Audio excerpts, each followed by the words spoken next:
Hey Fitheads, welcome to a second episode of Sharing Our Pairings.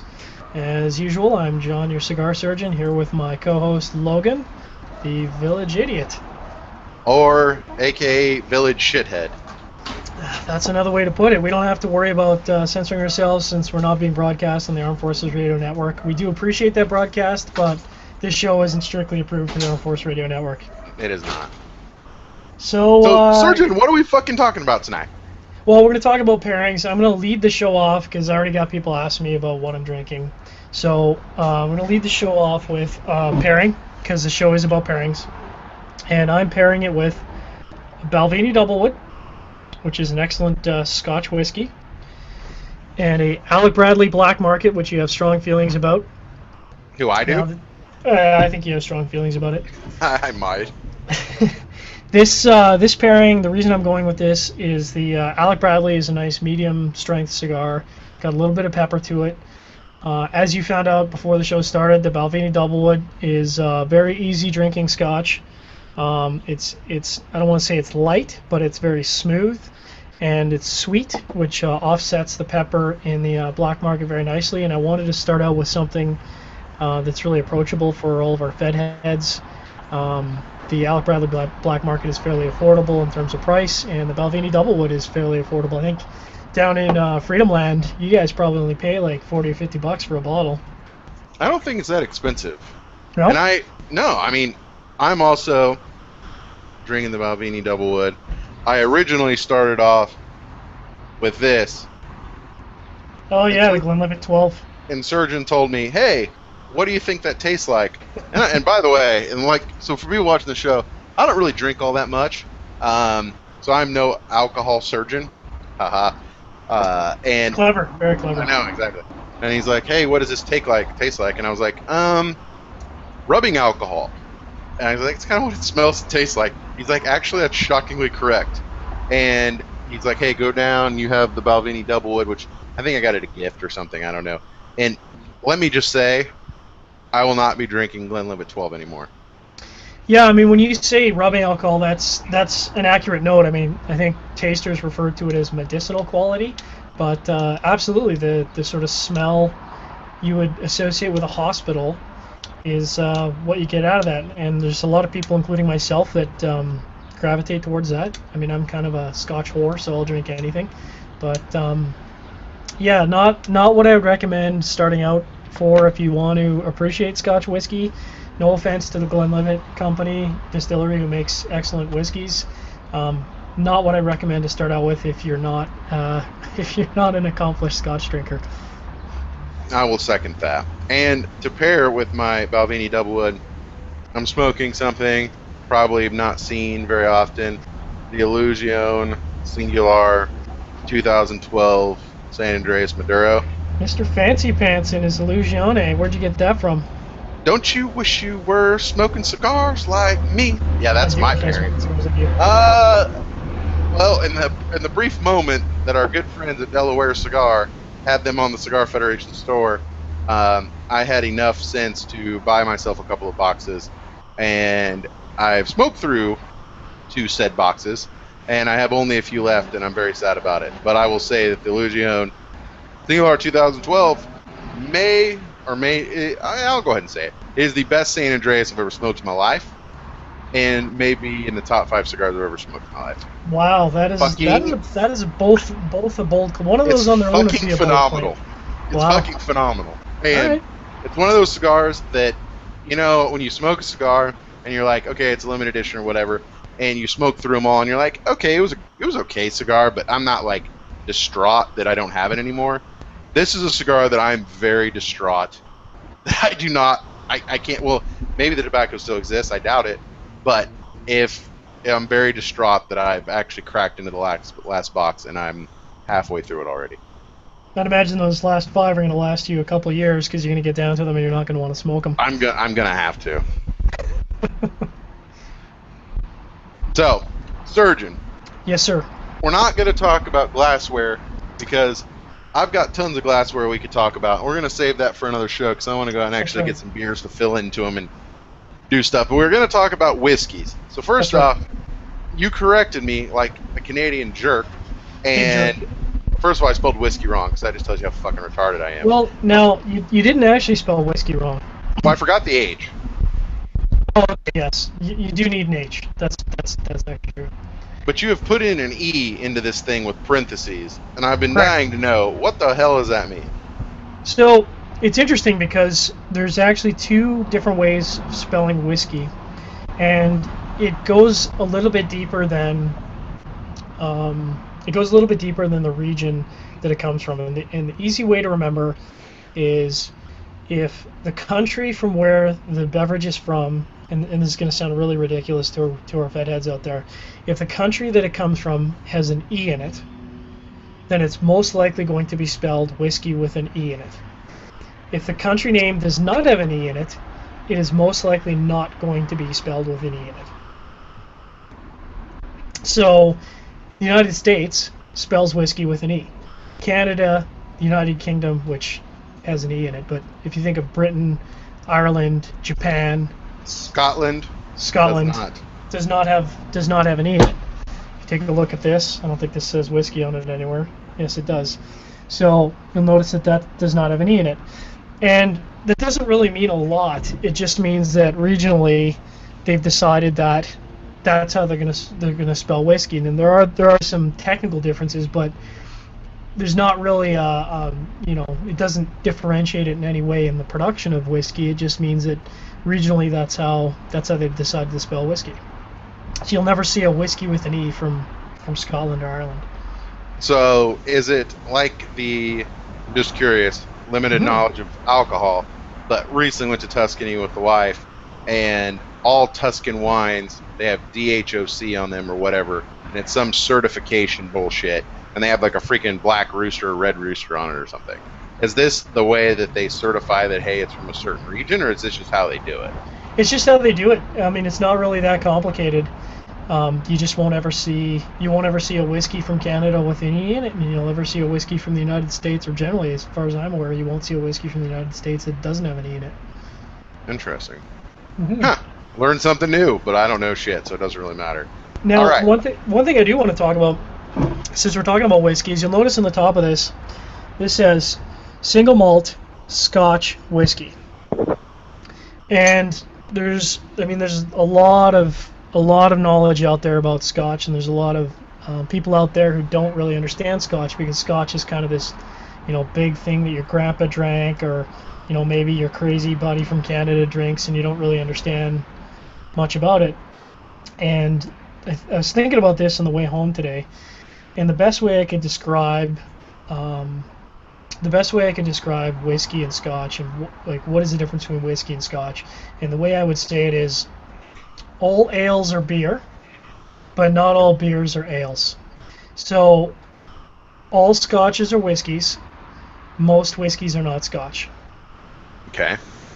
So that's a good analogy. That makes sense. So what is required for it to be a Scotch? And I'm going to take a guess. Tell me if I'm right. I'm going to assume it's got to be from freaking Scotland. That is correct. I'm assuming it's going to have to be aged in some sort of barrel, a certain kind of barrel, for a certain amount of time. That's correct. And then it's probably have to have some sort of level of alcohol content. That's correct. There's actually, there's a lot of, because Scotch in Scotland, it goes back to the late 1400s, believe it or not. And because it has such a history with the country, they came out with a set of laws to sort of protect the history. And part of it irks me in little ways, because it does limit the creativity of distilleries, how far they can take it. But I understand, because you're talking about something that is deeply ingrained in their culture and history. So part of that is they want to protect that. So really the four main things are, as you said, has to come from Scotland. So if it doesn't come from Scotland, it's not a Scotch. Regardless of what your buddy tells you, it's not a Scotch. Number two, it does have to be aged in a specific barrel. That barrel has to be an oak barrel. The oak barrel doesn't have to come from any particular place, but it does have to be... So it means it could be French or American, or does it be any kind of oak? Yep. And so I think, I could be wrong, but I think the Balvenie is actually aged in an American oak. It is. European oak, pardon me. European oak, okay. European oak. So You will find whiskeys that are aged in American oak. You'll find European oak. I think those are generally the two big regions for oak around the world. I have to do some research, but I think that's pretty much it. So we've got Scotch coming from Scotland. Got to be aged in an oak barrel. It has to be aged for a minimum of 3 years. So you can't put out product that's 2 years. It has to be a minimum of 3 years. And now that I'm talking, I realize there's actually a fifth item, which I'll talk about in a second. Has to be malted barley. All Scotch comes from malted barley. You can't use any other grain, otherwise it's not called Scotch. So that's a big differentiation between Scotch and whiskey. If you talk about bourbon is actually a whiskey, and you've got grain whiskeys, which are done. You got moonshine. Moonshine. Those are all different types of whiskeys, and you can make whiskeys with all kinds of stuff. You talk about there's even rice whiskey, so you can use sake. Sake is very good, and I think sake might be a wine, but getting back on topic. Sorry. No, it's all good, man. Barley, it has to be malted barley. And so, dumb question. Okay. What is malted barley? Is that where it's sprouted first? No, malted barley means it's actually roasted. So the malting process, yeah, they actually roast the barley. Yep. Every distillery in Scotland doesn't necessarily roast their own barley because it's actually a pretty involved process.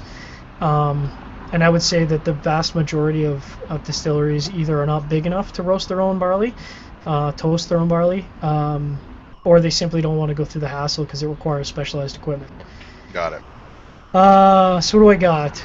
Scotland, oak barrels, barley.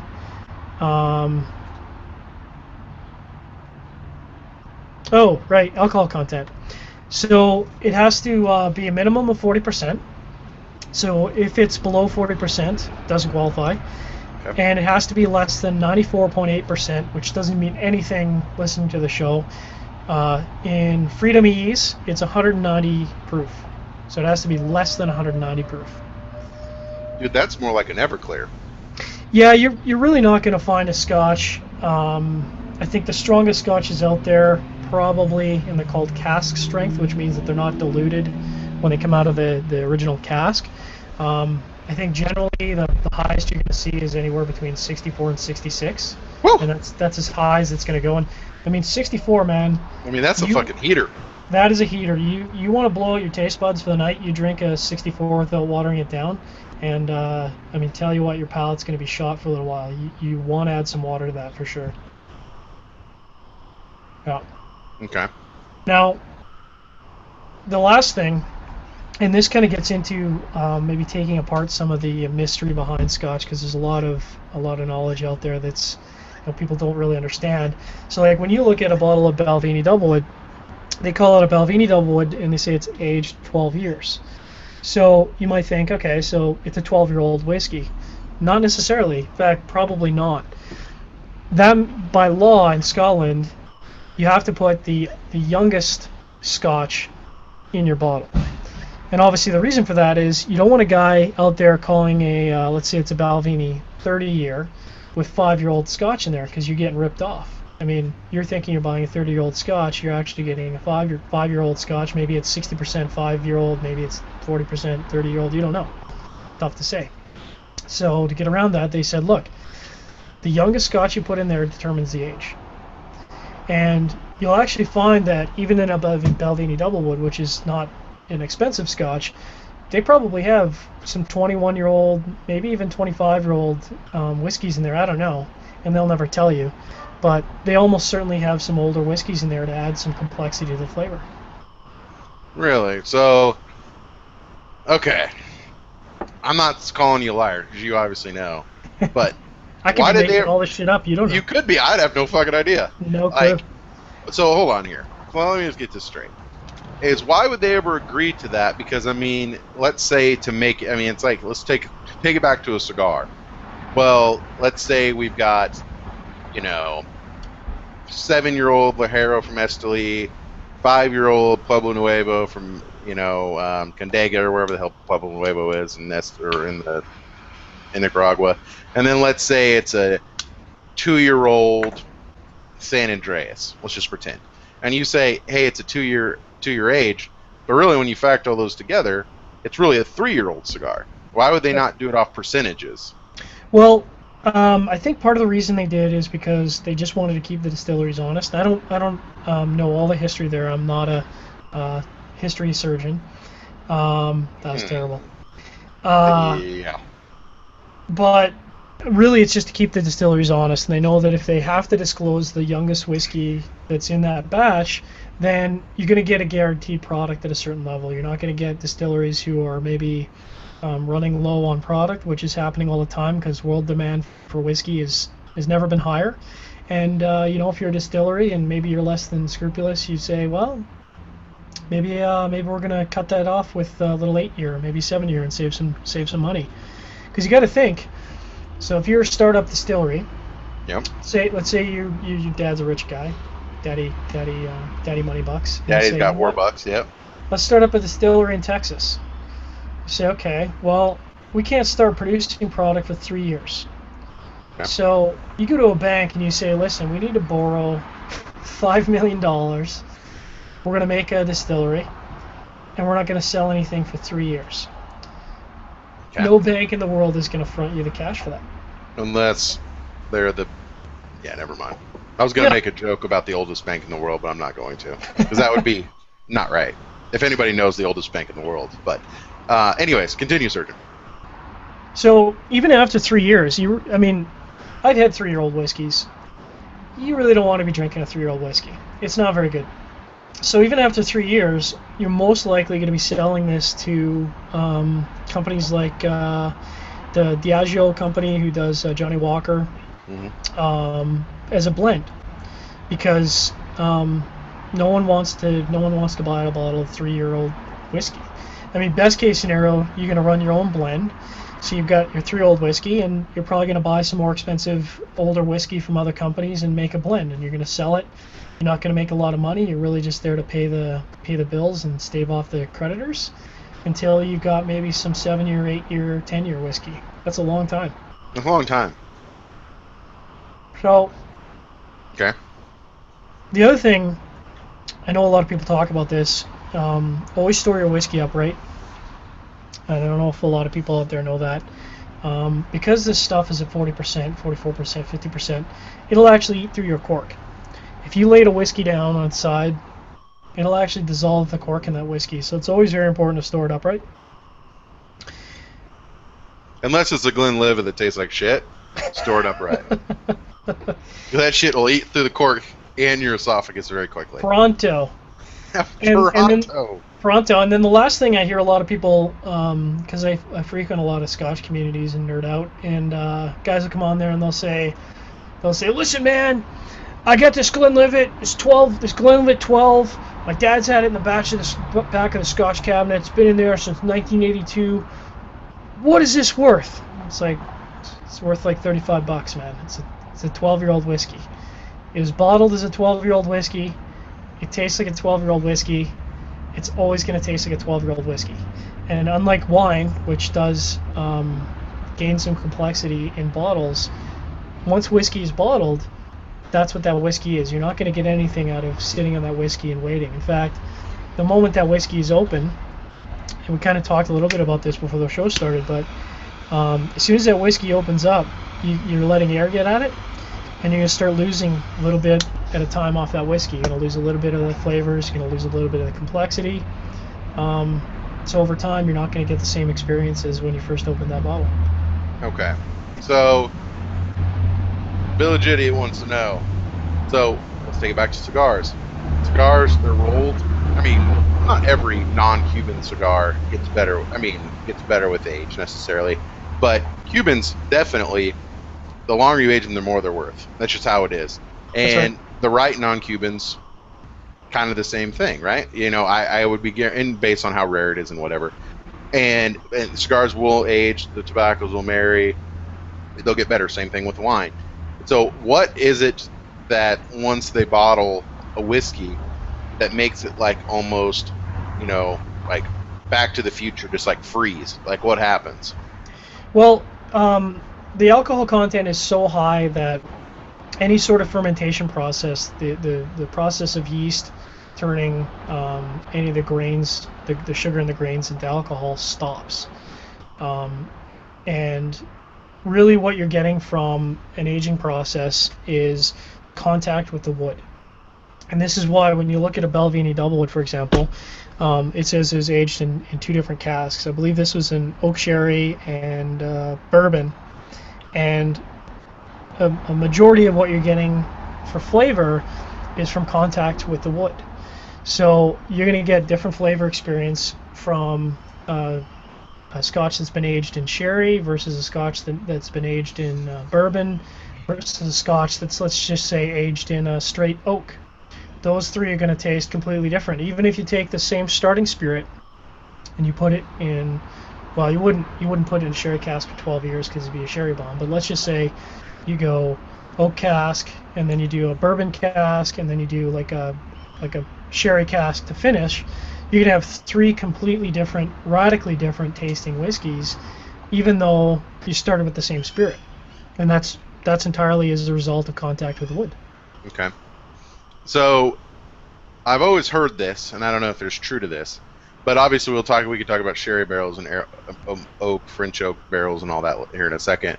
But I've heard that they char the inside of the barrel. That's very true. And that they'll light it, or they'll throw in hunks of wood that have been half burned, and the carbon will eat a lot of the nastiness and filter out a lot of the nastiness of the alcohol. Any truth to that?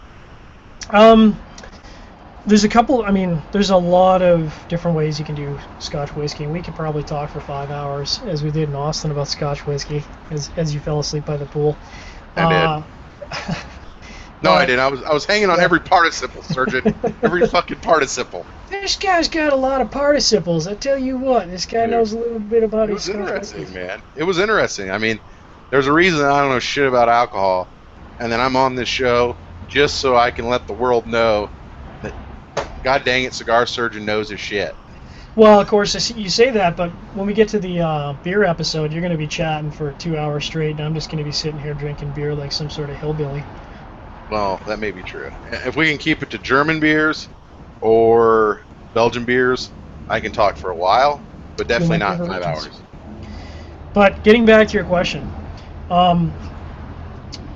you don't always char the barrel, but charring the inside of the barrel doesn't filter the spirits so much as you're essentially renewing the wood that's inside the barrel. Okay. And you're essentially... Think of it as, let's say the first, I was going to say it in millimeters, but since we're, most of our audience is American, let's say it's an eighth of an inch. Eighth of an inch. So the first eighth of an inch of that wood has, Dude, this shit is heater, man. Heater. Oh, he's pouring the Glenlivet. Oh, shit, I totally did not mean to do that. I might as well just light that on fire and just pour it on light that on fire. So... Really, what you're trying to do is you're trying to refresh the wood. You've that first eighth of an inch of wood. Maybe it's been already used for one particular aging, and the wood has lost a lot of its character. So, what you want to do is you want to char that barrel. You actually scrape the inside of the barrel out, and you're essentially refreshing. You're refreshing the barrel. Now, you're not going to do that with every barrel. There's certain barrels you're going to want to deal with, like bourbon. Oak casks, you'll definitely do with oak, and you're only going to get so many uses out of that barrel, and every time you use that barrel you're going to lose a little bit more and a little bit more and a little bit more. But you got to keep in mind, some of these barrels are very, very expensive, very, very expensive, like thousands of dollars per barrel expensive. Really? You're talking about a sherry cask, and sherry casks, unfortunately, are becoming, or are really the most expensive casks in the world. They're the last time I talked about this with one of the Scotch guys, he said it was up to like 1,200 European pounds. It would be a euro. Yeah, 1,200 euros. Sorry. You're welcome. 1,200 euros for one cask. That's about 1,500 US for those people that don't travel. That is a lot of That's a lot of money. Yeah. For a product that's you're not going to get a return on for who knows when, right? And you're only going to get so many uses out of that barrel. You can only put beverage in it, spirit in it, so many times before that barrel's just got nothing left, and you trash it. The barrel's done. So that's one part of it. The other part of it is people don't drink sherry anymore. Nobody's drinking sherry. I mean, if everyone drinking sherry, that'd be great because we'd have lots of really awesome sherry whiskeys. But what you're seeing in the industry now is because there's so many bourbon drinkers, and by law you can only use bourbon casks once, and that's really great for the Scotch industry. So if you're an American bourbon drinker, American bourbon industry, they get these wonderful barrels, they only use them once. Really? The bourbon law says that once you've used it once, you can't reuse that barrel. And the Scotch industry says, hey, that's great. We'll buy your barrels. How much do you want for those barrels? $200? Yeah, man. Put them on a boat, ship them over. I mean, they're smaller, but who cares? We'll take them. We'll take all your barrels.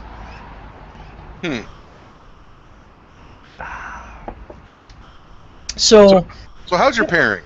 Your everyman's pairing. So it's good. I wanted to start out with something simple. I called it, before the show started, I called it the Everyman pairing because the Balvenie Doublewood is a very approachable Scotch. There's a lot of Scotches out there. I'm a firm believer in starting out with something that's approachable. I call it the redhead of Scotch. Everybody likes redheads. Most people like Balvenie Doublewood. Across the entire expression line of all Scotches everywhere, it's pretty hard to find someone who, even if they don't like Scotch, they'll take a sip of Balvenie Doublewood and they'll go, that's not too bad. And it's, it's vanilla, it's a little fruity. As you say, there's no medicinal quality. You don't get that Islay expression where it's salty and smells like a dirty sock and smells like campfire, tastes like campfire. That's not a Balvenie. Balvenie is absolutely not like that at all. This is true. So let's take a step back here before we continue on down the path of Scotches. What is a question that I know people are probably burning to ask is, what is the proper way to pair a cigar with a Scotch, Surgeon? So I'm sure there's a lot of school of thoughts on pairing, and I am definitely not the expert, but I approach pairing the same way I approach cooking. And we talked a little bit about this in our inaugural show, and if you haven't watched our inaugural show, please go watch it. We need the page hits. We need to know do it or I'll kill you. Logan will kill you. Now we'll kill you. Hashtag kill now. You want complementary flavors. You could have, so for example, and we'll get to a question that TH Stick posed in a little bit, but I could be drinking an Islay Scotch. I talked a little bit about Islay Scotches, and Islay Scotches are very, very strong. They're very smoky, very powerful, very medicinal, very iodine-y, salty, briny, very, very strong and powerful taste. And if I were to pair an Islay Scotch, like a Lafroig, which is a great Islay Scotch, and if I were to pair that with, let's say, a Cuban, which, let's say it's a really light Cuban, like a Boulevard Royal Corona, it's sweet, it's light, that Lafroig is going to completely blow out that Cuban cigar. You're not going to taste anything. All you're going to taste is dirty sock, smoke, and that's it. Unless you like tasting dirty socks. Yeah, well, if you like tasting dirty socks, which I do, enjoy Lafroig. Just don't enjoy it with a Boulevard Royal Corona, because you're not going to taste the cigar. You're going to completely overwhelm the cigar.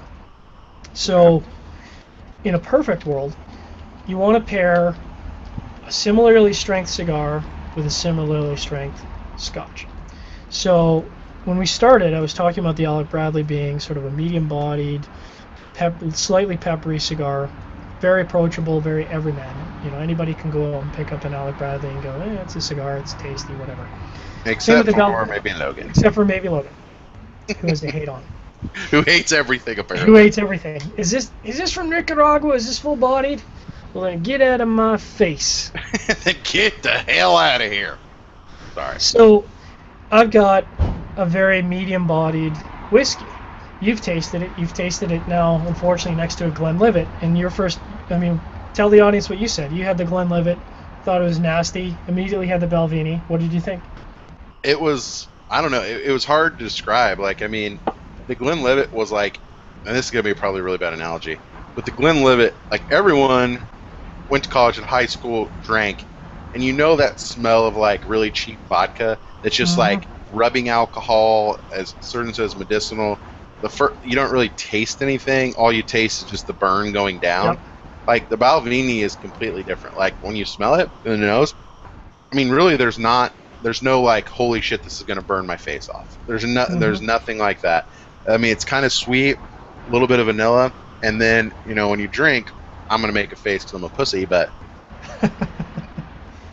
I mean, it you get some. I mean, definitely sweet going down, and when you actually pair it with a cigar with the Illusion, I really like it because the Illusion is, and maybe it's not the proper pair, but I think this Illusion is like a typical San Andreas. It is pretty earthy. It's not Yep. like an Ortega Series B where it's a little more on the earthy side. It's Yep. a little more sweet, and I actually think it pairs really well. And it's Hmm. kind of interesting whenever I took a drag, or well, I guess when I smoking cigarettes, but when I took a puff and I retrohaled it and I took a sip of the Balvenie, it was kind of interesting because I still had kind of the earthy, a little bit of pepper through the nose, but then I had the sweetness on the back of the throat, and that was not a sexual joke. It actually tasted pretty good. Yep. So, Yeah, I agree. I agree. And I mean, it's. I mean, really, that's what you're looking for. You don't want to have a peppery, earthy cigar and mix it with a peppery, earthy Scotch because it's the same thing. You don't want to have flavors that cancel each other out because there's no point in enjoying one or the other. I mean, nope. I could pop out a collective, and the collectives are more of a full-bodied cigar, and we kind of talked about this beforehand. I really enjoy the collective. I gravitate towards heavy cigars, full-bodied cigars. But if I had a collective with this Balvenie, man, I like I wouldn't taste the thing. I'd taste wet whiskey, and I wouldn't get any flavors off of this whiskey at all. So, here's a question. So, whenever you're drinking a fine whiskey, hopefully not the Glenlivet 12, and or whatever, or whiskey you're enjoying, is the proper method? Is it puff, pass, drink, or drink, puff, pass? I'm going to give the Fed heads out there the same advice that I gave to you when we talked about Scotch in Austin. And I think that nobody out there should be told how to enjoy their Scotch. Nothing pisses me off more than somebody coming along and telling somebody you're drinking your Scotch wrong, or you should drink it with water, or you shouldn't drink it without water, or you should drink it with ice, or you shouldn't drink it without ice. You know what? If you buy your Scotch, you buy your whiskey, you should enjoy that drink any way you want. And if somebody tells you otherwise, fuck them. That's what Oh, Canadians those are say. strong words for a Strong Canadian, words. mild-mannered Canadian. That's right. Fuck them. Because you're you're having a whiskey, you're having a Scotch to enjoy the experience. You want to enjoy yourself, and if how you enjoy yourself is by putting ice in your Scotch, then hey man, go for it. Like that's how you should enjoy it. So I kind of just take it as is. I might do a couple of draws of my cigar and then go back for a little bit of whiskey, mostly because I don't want to guzzle my whiskey. I want to sip on it. It's a sipping drink. You want to enjoy it, and you can blow out your palate pretty easily, even at 40%, 43%. You can blow out your taste buds pretty easily by drinking too fast, and you can get what we call accidentally Scotch, which is you end up having 3 Scotches before you know it. You go to stand up and realize you're accidentally drunk. Yeah. Well, I'm hoping that doesn't happen because this is like we talk about fingers. Hmm. This will be my 3rd finger. Wow, man, I know. you're doing pretty good for yourself. Thank you, Surgeon. Thank you. Thank you. So, So, go ahead, Surgeon. go ahead, brother. Drop knowledge. No, I don't know shit, man. Fuck. Don't call on me. Oh yeah. So so with this whole thing, let's talk about. Obviously, scotches are much like cigars, and I think I have a strategy or an idea. And most people that you know out there, when it comes to cigars, this by no means needs to be negative thing, but when they first start, they always start, Cigars International. They're smoking Man of Wars. They're smoking, a bunch of stuff, and $2, $3, $4, $5 cigars, right to tell stuff like that. And it's one of those things when you first start, you really don't know. It's like I'm not a wine connoisseur. My brother-in-law is. He was ordering at dinner a couple of weeks ago. Well, actually, it was last weekend. Was ordering $300 or $400 bottles of wine. He's like, "Do you want some?" And I was like, "Honestly, you'd just be wasting it on me, because I don't know the difference between a $20 or $10 bottle of, Barefoot Merlot and this $400 bottle." And I think cigars are probably somewhat parallel to whiskeys, where, I mean, I knew that this was pretty bad when I first sipped it. But if you gave me this Balvenie, I think is great, and then something that's double or triple the price, I'm not sure if I would know the difference. So, what are some good whiskeys, Surgeon, that people who are wanting to kind of get into more pairings and get into more of whiskeys or scotches? How do they? What's the best? What are some of the good ones to start with that won't blow the budget? Yeah, and you know what? I absolutely agree with you. I think part of the reason why I enjoy Scotch and whiskey and cigars is because I do think there's a ton of parallels between them, both in sort of how they approach the craft and in terms of how they develop flavors. But I think you nailed it. I mean, I'm sure this doesn't come as a surprise to most people, but there was a time where I hated Scotch. I thought Scotch was the most disgusting thing in the world. My girlfriend, humble brag, she says when she drinks Scotch, she says it tastes like gasoline. She says it absolutely tastes like gasoline. And when I first tried Scotch, I thought it was the absolute most foul, nasty, medicinal, rubbing alcohol crap that I'd ever tasted in my life. And much like cigars, if you give a new smoker a collective, guy's never really a smoker, that guy's never going to smoke cigars again. He's going to be completely blown out. All he's going to taste is powerful earth, overpowering Ligero. That guy's probably going to throw up, and he's going to say, cigars suck, I hate cigars. And the same is true of Scotch. If you go out and you buy a Lagavulin or a Laphroaig, and you get that heavy, dirty sock, you are probably going to take many, many years before you end up drinking Scotch ever again. So on that note, we talked a little bit about, you grabbed the Glenlivet before the show, and I said you probably don't want to start with the Glenlivet. No disrespect. No disrespect to Glenlivet. They make some really, really nice whiskeys. Not what I'd recommend for a new whiskey drinker. And you are correct. Yeah. You're gonna get a lot of that medicinal quality. There's a lot of burn to it. It's probably gonna put a new drinker really off. So, what would I recommend for a new drinker? Balvenie Doublewood. The red-headed Scotch. If you really want to get into Scotch drinking, you should get a Balvenie Doublewood. It's an excellent bottle to start with. You're not going to break the bank. You can learn to appreciate the complexity and the flavors. The more you drink it, the more you're going to pick up in terms of the vanilla, the fruity notes. You're going to pick up a lot more of that sherry that's in there. The drink I actually wanted to pair with tonight was the Springbank 15, which comes from the same region. Springbank 15 is a little bit more floral and a little bit more bright than a Balvenie. In fact, I think it might be a better pairing with the Alec Bradley Black Market because it's got a little bit more going on. But sadly, I drank all my Springbank 15 because I'm a whore. You first world problems. Yeah. So Springbank 12, Springbank 15. Glenfiddich 15, it's a little bit more money. For our American audience, it's probably in the $60 range, but Glenfiddich 15, even though it's a little bit more of an expensive bottle, it's a great bottle to start with because it's an easy drinking bottle. It's not going to blow you out. Not too sweet, lots of fruit flavors, orange, strawberry, stuff like that. Great way to start out. And then like cigars, you are at the heavy end of the spectrum now, as am I, with cigars. Yep. And you will actually find, if you're a seasoned Scotch drinker, you will reach for that dirty sock Laphroaig, and I tell you, man, it is like sucking on seaweed. You take seaweed from the ocean, you put it in your mouth, maybe you break off a piece of limestone, put it in your mouth, and just suck on it, and that is Laphroaig. And for me, that is an absolutely fantastic drink, and if you've been drinking Scotch for a while, you will find yourself, you start out with the, to coin this cigar analogy, you start out with the Connecticut You know, it's light, it's hay, it's very easy smoking.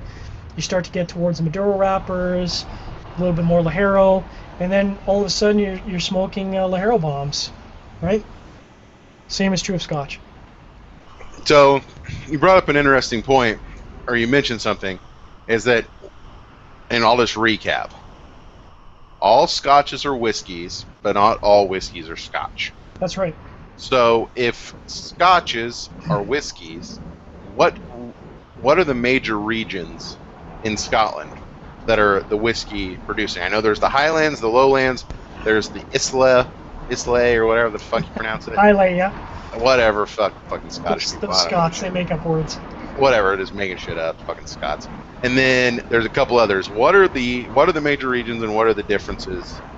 I mean, you don't have to get into the minutia, Surgeon. We only have like 20 minutes left. But the overall, like Nicaragua, what's the difference between Nicaraguan tobacco versus Dominican tobacco? No.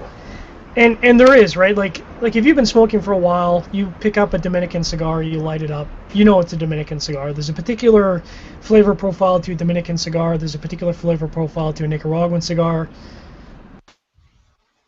There's absolutely a particular flavor profile to a Cuban cigar. I mean, it's very, very unique. Your 5 major regions, you nailed it: Lowlands, Highlands, Islay, Speyside, and Campbelltown. Speyside. Did you say Campbelltown? Campbelltown. Campbell's, like Campbell's soup. Like Campbell's soup, that's correct. Got it, okay. I didn't know if you said Campbelltown if they had a bunch of camel toes walking around. Giggity. Giggity. Giggity. No, Campbelltown is actually one of the smaller regions. They used to have 30 distilleries. Now I think they're down to like 3 or 4. Springbank actually comes from Campbelltown. It's one of the reasons I recommend Springbank is because it is from a smaller region and tends to get overlooked a little bit in the market. People might walk past it on the shelf, never hearing about it. But it's a whiskey I highly recommend. They put a lot of love in the whiskey. So that's 5 regions. What's the difference? Well, in the past, you could sort of paint very broad strokes, and the broad strokes would be Speyside whiskeys are going to be very sweet. They're going to be very fruity. Islay scotches are going to be very peaty, very smoky. That dirty sock, that medicinal, salty, briny taste. And then you get into the different regions, like Highland is going to be very light, very, very dry. Lowland's going to be a little bit more subtle, so a Lowland Scotch is going to be much more subdued, sort of like a Connecticut wrapper, very light. But that's not really true anymore, because these distilleries are fighting for market share. What used to be true in the industry isn't really true anymore. You can find an Islay Scotch that has a very, very sweet characteristic to it without being smoky. And very recently, you can pick up a Speyside Scotch that you would expect to be really, really sweet. And all of a sudden, you're getting all of this peaty smoke out of it. So the hard, fast rules of the regions don't really apply anymore. So they don't apply even to traditional blends like, I mean, you're looking at the Balvenie Doublewood, right? Established 1892. So the 12-year-old Balvenie Doublewood that I have in my hand that is 12 years old or so compared to 20 years ago is not the same. So they're reblending for modern palates? No, that's absolutely if you had a Balvenie today and you went back 20 years and had a Balvenie, you get a very, very similar drink experience. It's very light, very mellow, sweet, slightly fruity, but a very subdued experience. And that's the same experience you get today as 20 years ago. And I would say that the Glenfiddich 12, Glenfiddich 15, the Balvenies, and to a smaller degree the Glenlivets are a very good example of what would be called a sort of a typical Speyside Scotch. Like that is absolutely, you think Speyside Scotch, you drink one of these, this is absolutely very traditional Speyside Scotch. So the Doublewood is a Speyside Scotch. Absolutely, yeah. Their distillery is actually very, very close to Glenfiddich. And in fact, I think they're actually on the same land, right next to each other. Yep. Okay. So now there's hundreds of distilleries. I think at last count there's something like 140 distilleries, and there's lots of distilleries opening up, but you have your sort of core lines. Like I was throwing out some names, dropping some name bombs earlier. Lafroig and Lagavulin, very typical examples of Islay. When you think about a lot of people who aren't experienced Scotch drinkers, if you get particularly smoky Scotch, like a Lafroig and Lagavulin, those are very, very good examples of an Islay Scotch, and that is sort of the Laharo bomb of the Scotch world, where generally you have to be a pretty seasoned Scotch drinker to enjoy a Lagavulin, or appreciate, really is how I should say it, appreciate a Lagavulin and a Lafroig. You have to be a seasoned drinker. Okay. Now there's Rob lots of... Oh, go ahead. What is Jura? Jura is there's island of Jura, I believe. It's another area. It's not its own region. I don't think it's actually considered its own region, but it produces a number of different scotches, and there's a lot of smaller distilleries. Like I said, there's, gosh, I think there's about 140 different distilleries, 150 distilleries now, and you're going to find that each distillery does have its own unique sort of characteristics to it. Like if I were to talk about Glenmorangie or Glenrothes, each of those individual distilleries has a very particular flavor profile to it. Much like if you go to a cigar company, if you go to a particular cigar company, you know what you're going to get. You know what kind of flavor profile you're going to get from the type of cigars that they produce. Okay. Interesting. So you got other shit, man. You just keep going. You just want to keep talking. I could talk all night, brother. I know. Well, we got 14 minutes left, and that's one thing we will do it in the show is adhere to 1 hour, and so maybe take a few audience questions, Surgeon. Sure, man. I think Sierra James has a good question here, and it kind of goes back to the core of our show, which is pairing. And he says he's a Scotch guy, but he's trying to get into bourbons and rums, and he's sort of asking a generalized question, which is, why do bourbons or scotches pair particularly well with scotches? He's noticed himself that bourbons pair really well with cigars, and I being the drink whore that I am, I totally agree with that, and I think that bourbon, whiskey, scotch, a lot of those spirits pair really well with cigars because, in part, you talk about the wood imparting all these complex flavors to the spirit. You're getting a lot of flavor complexity out of this drink. I mean, bourbon, we could talk for days on bourbon. Bourbon is a very complex drink. There's lots of different bourbons out there. There's lots of different companies that make bourbon. And when you drink a bourbon, you're going to get a ton of different flavors. You're going to get vanilla, you're going to maybe get some spices, and a lot of that, most of that is really coming from that interaction with the wood. And from my experience, when you have that sort of wood base, inherently I think that where that falls in a flavor wheel just naturally sort of aligns very neatly with scotches. I mean, we've sat and done how many shows on, you and Rob have done how many hundreds of shows now for Cigar Chat, and how many guys have come on the show and said, I pair with a bourbon, I pair with a whiskey, I pair with a scotch, and these are guys that make cigars. Right, exactly. Hear that all the time. So it sounds like we need to have a show just on bourbon. I think we should. I mean, there's a lot of bourbon out there. I don't have a lot of bourbon. I have some rum, I have some whiskey, I have some scotch, I have some bourbon, I have some wine, I have some port. And I think each individual drink pairs in its own way really nicely with a cigar.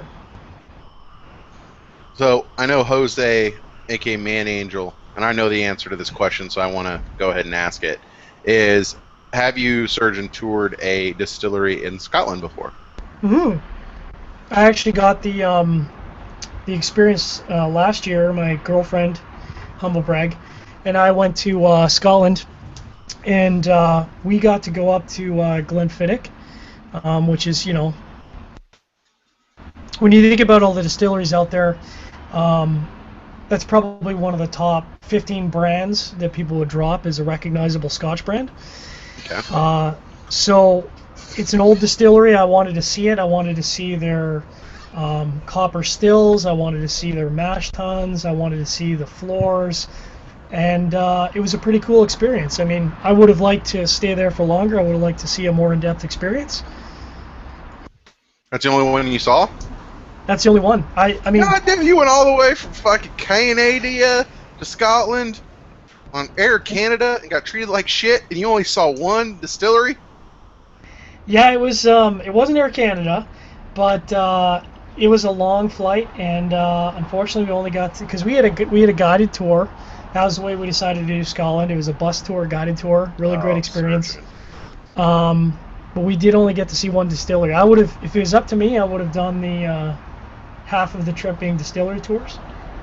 His wife or his girlfriend not very adventurous? Because I mean, even my wife She's was super like, adventurous. "Really? I'm surprised you guys didn't rent a car and go for it." Oh man, have you been to Scotland before? I have not been. Well, I've been through Scotland, but I've not been to Scotland. If that makes sense. Man, I'll tell you what. You drive through Scotland, and obviously they drive on the other side of the road for starters. So that's, whatever. Them and the fucking Brits, man, and the Indians. And the Indians, because they're conquered by the Brits. Brits. And the Aussies. And the Aussies. Again, British influence. I'm surprised Canadians don't, or the U.S. don't. I guess cars weren't invented yet, so. That's true. But if you go to Scotland, you're gonna find that an average Scottish road is only slightly wider, or in some cases narrower, than a typical Canadian or American alley. Really? And I mean, we were on this tour bus with this crazy Irishman, and this guy could pilot a bus like nobody's business. I mean, he took this bus, full Greyhound bus, and he could park this thing on a dime. And we're barreling down a road at, I don't know, 50, 60 miles an hour, and he's taking up 2/3 of the road. And when he passes another vehicle, if the other vehicle's a bigger vehicle, he has to pull off into the ditch to let these other vehicles pass. Sounds like my Costa Rica experience, going up to see the cloud forest, because you have to go up from obviously the ocean. And dude, man, those hairpin turns, they don't fuck around. If you don't pull over in the ditch, you're gonna get whacked. Yeah. I'll put it to you this way. I would sooner drive in Nicaragua than I would drive in Scotland. Ooh, that's a bold claim, sir. That is a bold claim. Nicaraguans are fucking nuts. They're crazy, man. But at least when you go in Nicaragua, you get what I would classify as a normal-sized road. When you go into Scotland, man, I'll tell you what, they don't fuck around. They got small roads. They got roundabouts. They got these tiny little bridge underpasses. They got these big vehicles taking up a large part of the road. And these roads, man, they wind. I mean, we got a lot of windy roads here in Canada, in certain parts of Canada. But I mean, their roads wind through the country, and what seems like not a very far distance can take you a really long time of driving, because this road winds through. And for our first experience, we just didn't think that was the way to go. And in retrospect, after going on it, I'm really glad that we just did the guided tour thing. So here's a question for you: let's say someone is not minting money and doesn't have thousands of dollars of expendable income to go out and buy 10 different bottles of Scotch. Is there a place where you can get what I like to call the airplane shots of different kinds of Scotch in different varieties? Yeah, absolutely. I mean, there's a couple things I'd recommend. You guys are really lucky down in the States, because a lot of the liquor stores down in the States have pretty wide variety, especially a lot of the bigger liquor stores. So you can get little, I don't even know how many ounces that would be, like 2 ounce, maybe 4 ounce, 4.5 ounce bottles for like $5-6. And you can get little taster samplers from distilleries. They'll put out like a 4-pack or a 5-pack of their expressions as a sampler pack. Okay. But one of the things I'd really recommend is check out your local distillery, check out your local, I don't know if you guys have this at bars, but your distillery or your liquor stores probably have tastings there. And honestly, man, for typically what would be, somewhere between 20 and $35, you get to try 5, 6, 7 scotches. it kind of pays for itself because it's a way of opening up a bottle, trying out the whiskey, and it's a way of not spending $35 buying a Glenlivet 12, finding out you hate it, and then put it at the back of your cabinet and it never gets opened again. It's true. Or you give it to your unsuspecting mooch buddy. Absolutely. Yep. Okay. Or if you have a buddy that really likes Scotch, give him that bottle. But I mean, nobody wants to go out and spend $50-$60 on an expensive bottle of liquor, get home, find out it sucks, and then never drink it again. Exactly. Or drink it with Coke, because you're like, it's the only way you can stomach it. Exactly. So, man, that was a very informative 55 minutes, Surgeon.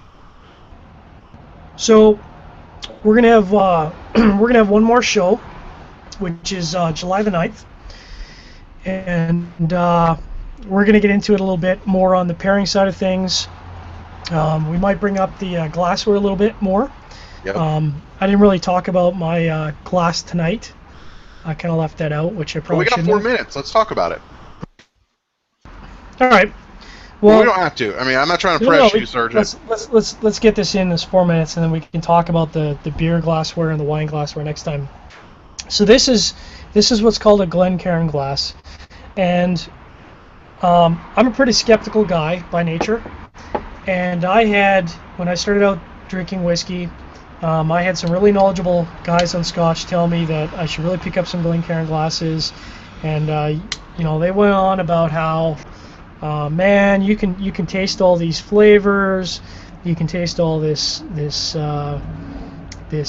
fruity flavor and this vanilla notes, and you can get all this, but you're not going to get that if you just have a typical glass, like a boring old glass in your cabinet. You got to get a Glencairn glass like that. So your glass is tapered out. You can see this glass is tapered in. Right. And part of what this does, you see when I drink it. I got to get my nose in there. I got to get my face in there. And what happens is you're engaging your nose into that drinking experience. And I absolutely called bullshit. I said, there's no way. Like, I've been cooking since I was a really young kid. There's no way. I don't believe you. It's a gimmick. It's just a BS way of selling glasses. She said, okay, tell you what. I'll pour 4 drinks. We'll do 2 in a typical tumbler. Nothing fancy. We'll do 2 in a Glencairn glass. I'll mix them up, and I'll tell you what. The 2 in the Glencairn glass didn't taste anything like the original goblet or the original tumbler. Nothing. Like so much to me that the tumbler drink was like a completely different Scotch. It was that different, yeah. And you're not going to get that all the time. There's like when you have a Balvenie, it's a very easy, smooth drink. You're not going to get a ton out of it with the Glencairn. You're going to get a little bit out of it. But when you get into more expensive, more complex Scotches, I would absolutely welcome people to get a Glencairn glass. Glencairn glass is the way to go. Somebody's giving me shit for having my Underground ring on, and they can suck it. Yeah. Suck it, everyone.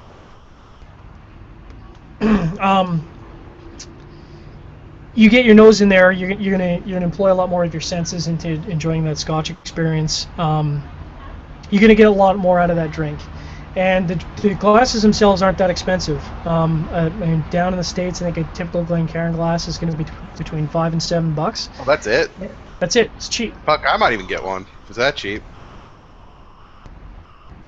Very inexpensive. You can buy them as a 2-pack. A lot of times they'll sell them as a 2-pack for $12. Not that bad, and honestly, it makes a big difference. And we'll get into the glassware when we talk about beers next time. But I was the first to call BS on that. I didn't believe it was true. Did a tasting, absolutely made a believer out of me, and I would say I would absolutely not drink a Scotch unless it was in a Glencairn glass, and not because I'm a snob, but because I know that I'm going to get a much, much better Scotch experience out of that Glencairn glass than outside of it. Dude, alright. Well, hey, I'm going to have to go out and buy one before our next show. Do it up, brother. I'm going to. So, Surgeon, we are at the hour, an informative show. I learned from you. I played the Village Idiot. It worked well. Tell them what we're going to do here in 2 weeks, and then we'll get signed off. So our next show is Wednesday, July the 9th, same time, 8 p.m. Eastern Standard Time. We're going to talk a little bit more in depth about pairing. We're going to talk a little bit about flavor wheels. We're going to talk a little bit about glassware, which you kind of passed over today. That's going to be our last show before the IPCPR. We're going to be at the IPCPR for 5 days, and we're going to announce our timing of our third show at our next show. It'll be our fourth show. Yeah, it'll be our fourth show. That's right.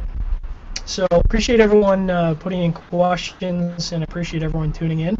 And hope to see everyone back in 2 weeks, and try to think of some questions. We'd love to talk some more about pairings. Love you guys. See you in 2 weeks. Thanks, Fitheads.